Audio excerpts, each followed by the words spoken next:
प्रीत ने आदित्य का प्रपोजल ठुकरा दिया और दादी का दिल टूट गया। जी हां, सीरियल परिणीति अब अपने सबसे जज्बाती और चौंका देने वाले मोड़ पर पहुंच चुकी है। आखिरकार वो सच सामने आ गया जिसका दादी को सबसे ज्यादा डर था, यानी प्रीत और आदित्य के रिश्ते का। सालों से दादी एक समझदार और तहजीब याफ्ता बहू की तलाश में थीं जो उनके पूते आदित्य के लिए मौजूं हो। और जब उन्हें लगा कि प्रीत ही वो लड़की है जिसने उनके घर में एक नई रोशनी लाई है, तो उन्होंने एक लम्हा जाये किए बगैर सबके सामने प्रीत को अपनी बहू करार दे दिया। दादी की आंखों में चमक थी, दिल में उम्मीद और सुकून था कि अब उनके खानदान को एक मजबूत सहारा मिल गया है। लेकिन उसी ऐलान के बाद कहानी ने नया रख अख्तियार करना शुरू कर दिया। प्रीत इस लम्हे खामोश रही। इसने कुछ नहीं कहा, लेकिन सिर्फ आदित्य ही था जो उसकी आंखों में छपी उलझन को पढ़ सकता था। और शायद वो समझ गया था कि कुछ है जो प्रीत को इस रिश्ते से जोड़ने नहीं दे रहा। अगले दिन पूरा बजवा हाउस मंगनी की तकरीब के लिए सज जाता है। मेहमान आ जाते हैं, घर में मिठाइयों की खुशबू फैल जाती है और हर कोई दिलान की तरह सजी हुई प्रीत की तारीफ कर रहा होता है। लेकिन फिर सबके सामने ऐसा मंजर आता है कि पल भर में पूरा माहौल साकत हो जाता है। प्रीत, जो अब तक सब कुछ बर्दाश्त कर रही थी, आखिरकार खामोशी तोड़ देती है।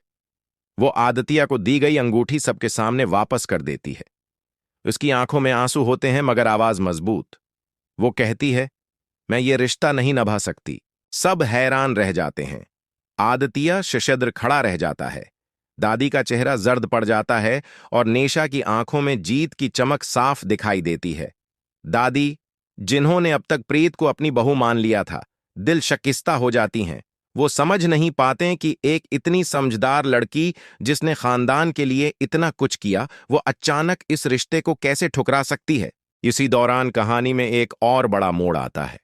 नीति, जो ये मान चुकी थी कि उसकी सौकन परी अब इस दुनिया में नहीं रही, अचानक माल में शादी की खरीदारी के दौरान एक लड़की को देखती है जो बिल्कुल परी की तरह दिखती है।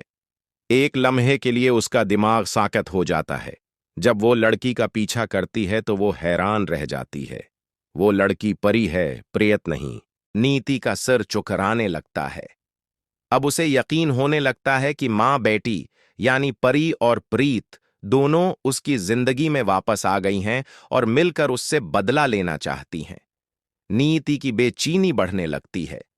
वो खौफ महसूस करने लगती है और आहिस्ता आहिस्ता अपना जहनी तवाज़ुन खोने लगती है। दूसरी तरफ प्रीत भी अंदर से टूट चुकी होती है। वो आदित्य के साथ रिश्ता इसलिए नहीं जोड़ रही क्योंकि उसे शक है कि उसकी मां परी अब भी जिंदा है, और जब तक वो सच न जान ले वो कोई नया रिश्ता नहीं निभाना चाहती। नाज़रीन बेचैनी से जानना चाहते हैं कि क्या पर ये दोबारा आदित्य की जिंदगी में वापस आएगी या ये कहानी एक और दिल दहला देने वाले मोड़ की तरफ बढ़ रही है। सीरियल परिणीति अब इस मकाम पर है जहां हर किस्त एक नया राज खोलती है, एक नया इंकिशाफ करती है और नाज़रीन की सांसें थमा देती है। तो दोस्तों, हमारे साथ बने रहिए क्योंकि कहानी में एक ऐसा तूफान आने वाला है जो सब कुछ बदल कर रख देगा।